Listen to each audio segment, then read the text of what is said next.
अमूमी तासुर ये भी था लीगल कम्युनिटी के अंदर फेटर्निटी, जब हम सुप्रीम कोर्ट में मुख्तलिफ वकला से बात भी कर रहे थे, उनका ये ख्याल था कि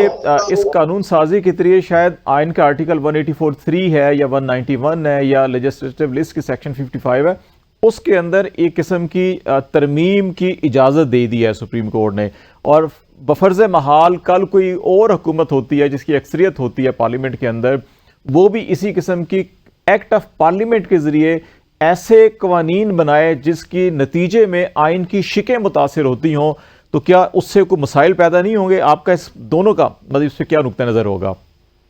पहले मुफ्ती साहब बात कर लें, फिर मैडम सैर आपसे हम कर लेते हैं। मेरी राय तो ये है कि ऐसा नहीं होगा,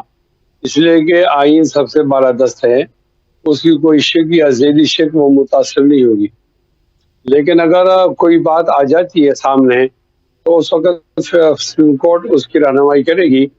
अभी तक जितना प्रोसीजर हमने पढ़ा है और ये आइन की शिकें वो उससे मुतासर नहीं हो रही। लेकिन ऐसा कानून अगर बना दिया जाता है कि उससे आइन मुतासर होता है तो वो मुतासर करने वाली शिक जो होती है वो मनसूख हो जाती है, आइन अपनी जगह पे बाहर रहता है।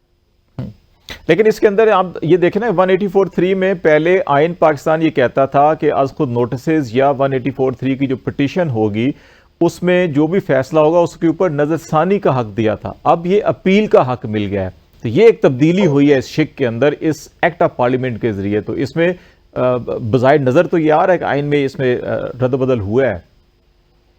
ये ठीक है, लेकिन इस वक्त तो एक आईनी बहरान मौजूद है, असेंबली मौजूद नहीं है,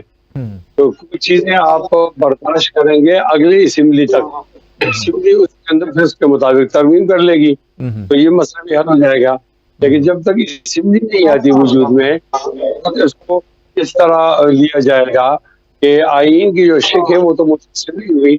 अलबत्ता मजीद वजाहत के लिए तरमीम की जरूरत होगी। सहर कामरान साहब, आपसे भी यही मेरा सवाल है कि क्या अगर कल कोई नई पार्लियामेंट होती है, नई हुकूमत होती है और वो भी इसी तरह से एक्ट ऑफ पार्लियामेंट ऐसे रूल्स और प्रोसीजर्स में कोई तरमीम करती है जिसके नतीजे में आइन का जो स्ट्रक्चर है या कोई शिकें हैं वो मुतासिर हों, जैसे ये 184(3) की हुई है, तो फिर क्या मसाइल मजीद आगे नहीं बढ़ेंगे कि अब तो फुल कोर्ट इंडोर्स कर रही है ऐसी चीज़ों को? देखिए, पहले तो हमें ये देखना होगा कि जो इससे पहले जो है जो एक फर्द वाहिद की डिक्टेटरशिप के जरिए जो फैसले हुए उसका मुल्क को कितना नुकसान हुआ। बाज़ फैसले तो ऐसे थे कि जिसपे हम ये कहें कि अवाम भी मुतासर हुई और मुल्क भी मुतासर हुआ और माशी तौर पर भी मुतासर हुआ। जैसे रेपो एक्ट का फैसला था, ठीक है, जैसे नुसरत नवाज गिलानी का फैसला था, जैसे इससे पहले बहुत से ऐसे फैसले थे जिसमें अपील का हक नहीं था। अब आप जो बात करें, देखिए आइन के अंदर कोई तरमीम करने का एक पूरा एक अमल होता है जिसके अंदर 2 ऐवान हैं। दोनों ऐवानों के अंदर रिप्रेजेंटेशन जो है वो सबकी होती है। और आप अगर आप ये देखें कि सेनेट है उसके अंदर तमाम सूबों की जो है एक मुसावी उनकी जो है इक्वल रिप्रेजेंटेशन होती है। तो मैं समझती हूँ कि एक हाउस से कानून का पास होना, फिर दूसरे हाउस से कानून का पास होना, पार्लियामेंट्री कमेटीज के पास जाना, एक पूरा अमल है जिसके अंदर जो है बहुत सारे पहलुओं का जायजा लिया जाता है और ये देखा जाता है कि जो लेजिस्लेशन हो वो बहुत केयरफुली और बहुत जो है एक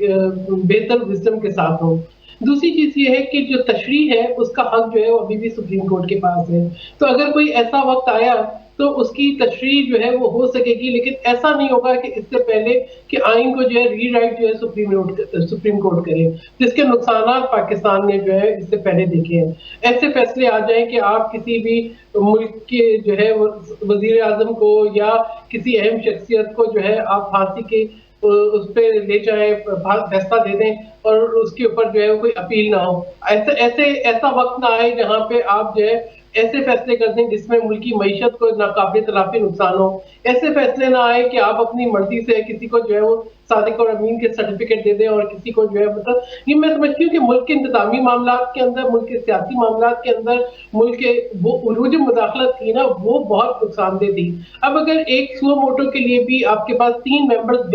बनेगा, वो डिसाइड करेगा, तो मैं समझती हूँ कि वो तो बैठेंगे तो जजेस ना, पार्लियामान के मेंबर्स तो नहीं बैठेंगे। अगर आप ये समझते हैं कि वो जजेस जो है 3 बैठ के एक अच्छा फैसला नहीं कर सकते और उसके बाद जो बेंच बनेगा वो अच्छा फैसला नहीं कर सकता और उसके बाद जो अपील का हक है वो दुरुस्त नहीं होगा, तो मैं तो समझती हूँ फिर तो आप पूरी जो एक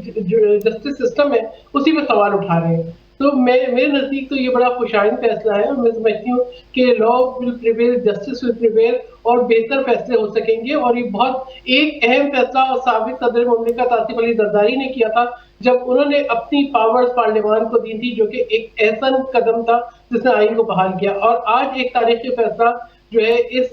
فل بینچ نے کیا ہے، جس کے اندر جو ہے وہ پورے ایک شخص واحد سے جو ہے پاورز لے کے پورے جو ہے وہ انہوں نے تمام